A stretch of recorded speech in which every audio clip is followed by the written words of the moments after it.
I have 6 or 7 suggestions of electoral reforms. Number 1, sir मौजूदा कानून को खत्म कर एक नई कमेटी बनाइए चुनाव आयोग के सिलेक्शन की, जिसमें प्राइम मिनिस्टर हो, डेफिनेटली हो, एलओपी लोकसभा और राज्यसभा हो और चीफ जस्टिस ऑफ इंडिया हो, तभी लेवल प्लेइंग फील्ड होगी। दूसरा, निष्पक्ष और स्वतंत्र चुनाव आप भी चाहते हैं, हम भी चाहते हैं, मेरे सारे मित्र दल भी चाहते हैं। Nobody has opposition to a fair election.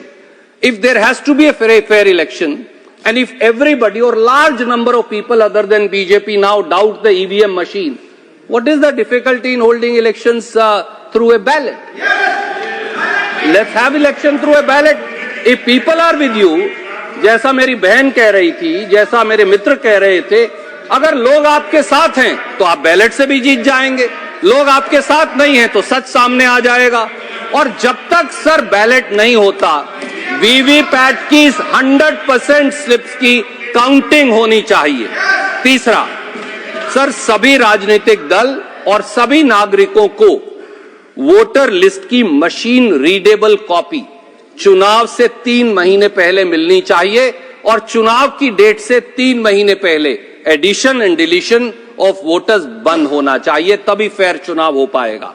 चौथा, सर वोटर लिस्ट में नाम काटने से पहले हर व्यक्ति को एक व्यक्तिगत नोटिस डिलीवर किया जाए, एतराज फाइल करने का 1 महीने का नोटिस दिया जाए और वोट काटने का कारण बताया जाए, तभी फेयर बात होगी। पांचवा, सर बल्क वोट रिवीजन के तरीके और प्रणाली पर सार्वजनिक बहस हो, संसद में बहस हो और जो पूरी प्रणाली है उसको रिप्रेजेंटेशन ऑफ पीपल एक्ट में लिखा जाए, ताकि कोई चुनाव आयोग सेलेक्टिव आइडियोलॉजिकल रिमूवल ना कर सके।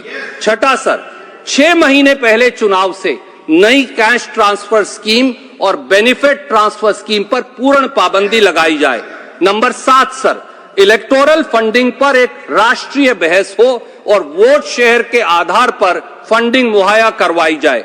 और 8वां, सर एक इलेक्टोरल ट्रांसपेरेंसी और अकाउंटेबिलिटी कमीशन का गठन हो, जहां कॉर्पोरेट हाउसेस द्वारा क्विड प्रो क्वो के आधार पर चुनावी फंडिंग की शिकायत दर्ज करवाई जा सके। I am just concluding, 30 second sir. और कमीशन ऐसे दलों और समूहों के खिलाफ कार्रवाई कर सके। सर देश में लोकतंत्र बचाने का यही तरीका है।